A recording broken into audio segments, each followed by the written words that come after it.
हदीदा कन्ने धरती अपनी है आदिवासी हदीदा तो चले गगन अपरू है आदिवासी दादी दादो आदि नेता गाने आदिवासी हदीदा तो गठोटादी हरी है आदिवासी दादी जय जोहर का नारा है भारत देश हमारा है जय जोहर का नारा है भारत देश हमारा है पंथे अपन कोणी जाय सूर्यवंश सूर्य थोड़ो नीचो जलिया नहीं तुम थाय बहुत बहुत धन्यवाद गंगीजन आवाज इकट्ठा करेंगे। आने वाले समय में आप सभी मिलके अनिल कटारा को विधानसभा में भेजेंगे और अनिल कटारा विधानसभा पहुंच के ये गलत फहमी मत रहना कि हमारे बीच में से कोई एक और खड़ा हो गया है कुछ और हो गए हैं। ये तो ठीक है छोटे मोटे खड़े होते रहेंगे लेकिन इससे घबराने की जरूरत नहीं है। अनिल कटारा निश्चित रूप से विधानसभा पहुंच गए हैं और 83 का इस तीसरी बार हैट्रिक लगने वाला है और हैट्रिक लग गया समान की जरूर आज से चौका लग गया छक्का लग गया अब सीधा विधानसभा पहुंच गए गोल में धराना पा क्योंकि यहाँ समय पहले हो चुका है हम लोगों को फर्क करना है। जय जोहार का नारा है जीतेगा भाई जीतेगा अरे तुम कौन जीते जीतेगा भाई जीतेगा बहुत बहुत धन्यवाद बहुत अनिल भाई कटारा केवाय मारा अनिल भाई कटारा केवाय मारा भाइयों बहनों जिताई दे दो मारा भाइयों बहनों जिताई दे दो मारा बहुत बहुत धन्यवाद थैंक यू जोहार धन्यवाद प्रदेश सदस्य रोशन जी परमार ब्लॉक अध्यक्ष और सलवाड़ा आसवाड़ा से मंच पर पधारे। उसी आगे कड़ी में गनी भाई आप आए और सभा को संबोधित करें। समय का ध्यान रखें और वक्ता लोग जो भी आ रहे हैं अपने मंच के सम्मान के लिए आप संबोधित शब्द का उपयोग करें। वो बातें थोड़ी देर के लिए बंद कर देना वो बातें भाई एक दो भाई दो बातें बंद कराओ और वक्ता सम्मानित मंच बोले किसी का नाम नहीं लेना आपको सीधा आपकी बात पर फोकस करना है। गनी भाई आप आपकी बात सुन गए। जय संविधान जय आदिवासी जय भील प्रदेश जय प्रगति। आज देश में एक ऐसी सरकार बैठी है जिसको न तो शिक्षा रोजगार अर्थव्यवस्था विकास अस्पताल रोटी कपड़ा और मकान की चिंता नहीं होती है। चिंता होती है तो बस नफरत फैलाओ हिंसा फैलाओ। यह देश संविधान और कानून के हिसाब से चलेगा न कि बुलडोजर से चलेगा। आज देश के अंदर एक नफरत का माहौल पैदा कर दिया गया है और मस्जिदें हैं मदरसे हैं सभी को गिरा रहे हैं। अब एक कहकर हमारे आदिवासियों के हक और अधिकारों को छिना जा रहा है। आदिवासी आरक्षण को खत्म करने का विरोध किया जा रहा है। मणिपुर में हमारे आदिवासी बहनों के साथ नंगा घुमाया जाता है और मैं दो शब्द के साथ बात खलास करता हूँ। मैं ये बीजेपी और आरएसएस वाले अभी 3 महीने हुए ज्ञापन देने गए थे एसडीएम ऑफिस सिमरवाड़ा में। उनको बांग्लादेश की चिंता सता रही है लेकिन मणिपुर में हमारे आदिवासियों भाइयों के साथ अत्याचार हो रहा है वो नहीं दिखाई दे रहा है इनको।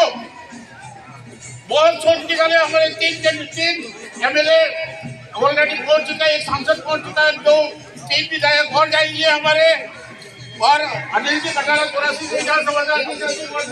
मिलाकर विजय बनावे और ये बीजेपी और कांग्रेस 5 से 10,000 वोट में सिमट जानी चाहिए।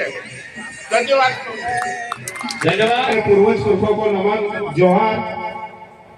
और इस नामांकन रैली में पधारे हुए हमारे सांसद महोदय कांति भाई रॉय विधायक आसपुर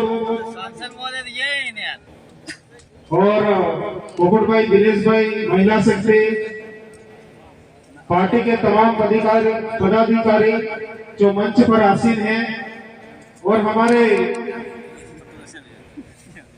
पार्टी के तमाम पदाधिकारी, युवा साथी, माताएं, बहन, वडील, आप सबको खूब खूब आभार, धन्यवाद, जोहार करता हूँ। साथियों, ये बहुत बड़ी जिम्मेदारी आप सबने मुझे दी है, उस जिम्मेदारी को मैं बखूबी निभाऊंगा, ये आप सबसे वादा करता हूँ। और हमारी जो व्यवस्था है, उस व्यवस्था के अनुसार मेरा जो अंतिम रूप से चयन हुआ है, उस चयन प्रक्रिया में सम्मिलित हमारे तमाम 84 के पदाधिकारी, जनता, समस्त बुद्धिजीवी साथी, उन तमाम साथियों को भी मैं लाख लाख जोहार करना चाहूंगा।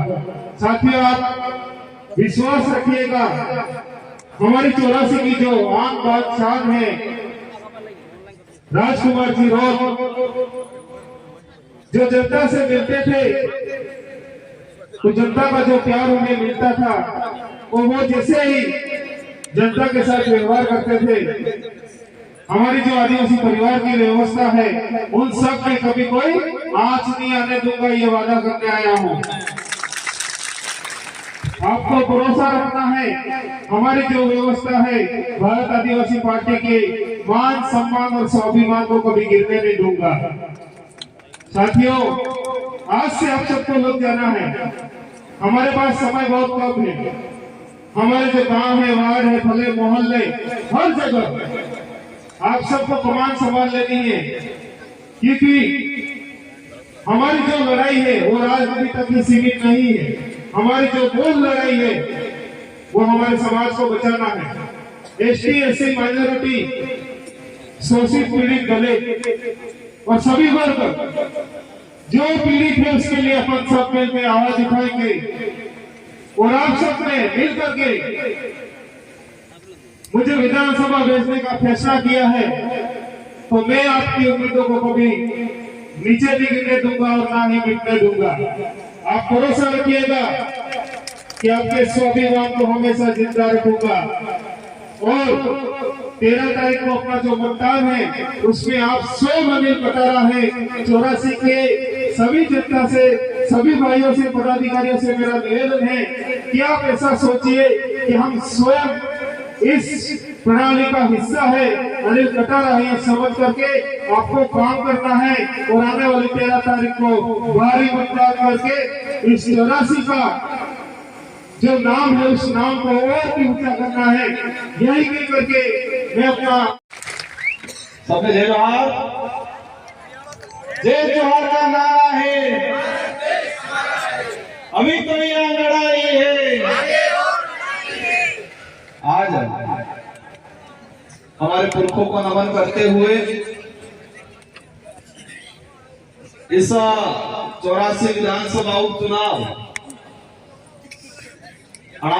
में हमारे मंचासीन समस्त अतिथिगण, समस्त पार्टी पदाधिकारी, हमारे पूर्व लोकसभा प्रत्याशी राष्ट्रीय सदस्य कांति भाई, हमारे आसपुर विधायक उमेश जी, जिला अध्यक्ष जी, और साथ ही हमारे मुस्लिम समुदाय के पदाधिकारी, हमारे एससी समुदाय के पदाधिकारी, और साथ ही इस पंडाल में विराजमान सारे रणवीरों को, बड़े बुजुर्गों को, माताएं, बहनें, और इस पंडाल में विराजमान ओबीसी समुदाय, एससी समुदाय और समस्त समुदाय से आए हुए साथियों को, आप सभी को मैं धन्यवाद देना चाहता हूं कि आप सभी एक ऐसी दीवार के सामने लड़ने के लिए तैयार हो, एक ऐसे इंजन के सामने लड़ने के लिए तैयार हो जो जुनून के साथ हो, बिना डर के हो। वो इंजन कहते हैं डबल इंजन की सरकार है। उस डबल इंजन की सरकार के सामने 84 में डंका बजाने के लिए आप तैयार हो गए, उसके लिए आप सभी को देश की सारी मीडिया, राज्य की मीडिया चर्चा कर रही है 84, तो वजन है कम नहीं है। 84 में सत्या जगाएंगे, बिल्कुल सत्या जगाएंगे।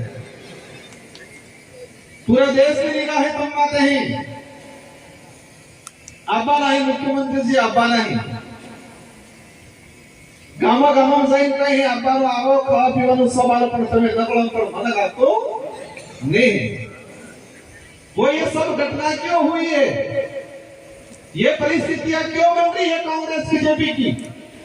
क्योंकि आज तक इन लोगों ने इस इलाके से वोट ले गए, यहाँ से विधायक सांसद चुना और लोकसभा विधानसभा में जाके पीछे बिठाया और सिर्फ उससे हाथ खड़ा करवाया, इसके अलावा कुछ नहीं करवाया हम लोग। हम देश का राज्य का अगर इतिहास उठा के देखते हैं पिछले 30-40 सालों के अंदर, ये लोग डंका बजाते हैं देश को आजाद कराया, देश में ये कराया वो कराया, लेकिन पिछले 10-20 सालों का अगर इतिहास उठा के देख लेते हैं हमारे इलाकों का, राज्य सरकार बजट पास करती है, हमारे इलाकों में छोटा मोटा कुछ दे देती है, खुश कर देती है। केंद्र सरकार बजट पास करती है, छोटा मोटा कुछ दे देती है, खुश कर देते हैं, और उल्टा हमारे अधिकार, हमारे यहाँ की नौकरियां, हमारा रिजर्वेशन, हमारे जल जंगल जमीन पे कुठाराघात करने का काम। साथियों भाषण लंबा है, समय हो चुका है, इसलिए मैं 2 से 3 मिनट में अपनी बात रखना चाहूंगा। और बहुत सारे साथी भी रास्ते में आ रहे हैं, हमारी माताएं बहनें भी जो जुनून के साथ आई हुई है, और इसी बीच में हमारे जिला परिषद सदस्य माया जी भी आए हैं, आपका तहे दिल से स्वागत। और 2 मिनट के लिए चाहेंगे आप आपके मंच पे पहुंचे। और हमारे प्रदेश प्रवक्ता दिनेश जी पारगी साहब, आप दोनों भी आए, मंच पे विराजमान हो। बीजेपी ने एक माहौल बनाया, हम ये कर देंगे वो कर देंगे, डबल इंजन की सरकार बन गई। मैंने एक बात देखी देश के अंदर, हमारे गरीब तबके के लोगों को ये सिर्फ छोटी मोटी योजना के नाम से बेवकूफ बनाने का काम करते हैं। मैंने देश दुनिया को समझा, केंद्र राज्य की सरकार की योजनाओं को समझा, पता चला मुझे कि मेरे गरीब समुदाय बेचारा इसको योजना के नाम से ठग रहे हैं और ये लोग मोटी कमाई कमा रहे हैं। तब मैंने कहा लोकसभा के अंदर कुछ लोग कहते हैं कि 1.5 रुपए किलो गो आलत है मुझे, अच्छी बात है, मिलना चाहिए गरीब लोगों को, मैं भी चाहता हूं, लेकिन ये योजना कहां से आई, कौन लाया इस योजना को? कुछ लोग कहते हैं कि छोटी पार्टियां क्या होता है, अगर छोटी पार्टियां नहीं होती तो आज देश में 2 रुपए किलो गेहूं नहीं मिलता। यूपीए की सरकार थी, मनमोहन जी प्रधानमंत्री थे, 2 बार यूपीए की सरकार बनी, 18 पार्टी छोटी 17 छोटी पार्टियों ने मिलकर कांग्रेस को समर्थन दिया और कांग्रेस को कहा कि देश में अगर रोजगार गारंटी आवे ते तमन हमें समर्थन आना, तो कांग्रेस को कहना पड़ा बिल। क्षेत्रीय पार्टी ने कहा कि देश में खाद्य सुरक्षा अधिनियम मतलब फ्री में अनाज, निःशुल्क अनाज देने का अगर कानून लाते हो तो हम आपको समर्थन देंगे। तब कांग्रेस को कहना पड़ा हाँ ठीक, क्योंकि सरकार बना। रोजगार गारंटी अधिनियम, जिस रोजगार गारंटी के नाम से ये पार्टी वाला वोट लेते हैं, और आज यहाँ भजन लाल जी आ रहे हैं, रोजगार गारंटी के लोगों को पाबंद करके याद ला रहे हैं, लेकिन ये रोजगार गारंटी अधिनियम क्षेत्रीय पार्टियां नहीं होती, क्योंकि की सरकार नहीं लाती। 2004 से लगा के 2014 तक केंद्र में मनमोहन जी प्रधानमंत्री रहे, 17 पार्टी ने सहयोग किया। अगर फुल फ्रेश कांग्रेस होती तो ये एक भी नरेगा कानून आज देश में लागू नहीं हुआ होता। और पिछली बार 2 बार मोदी जी फुल फ्रेश और तीसरी बार फुल फ्रेश, अभी तो इंडिया हुआ, लेकिन पहली बार फुल फ्रेश आए देश में तो उन्होंने रोजगार गारंटी को खत्म करने के लिए ऑनलाइन कर दिया। इधर नहीं की तो ऑनलाइन मेहनत कार्यक्रम हमारे 1.5 साल થઈ ગયા તન પેમેન્ટ નહીં આપતો है, हमार मजदूरी કરવા वाली बाजार 1-3 महीना થઈ ગયા તન पर पेमेंट नहीं आपको, पेंशन आज 1.5 महीना થઈ ગયા पेंशन नहीं आती है, और यह बीजेपी वाला गांव को पार्टी बढ़ जाए राजकुमार बन जाओ, ये नहीं आती है।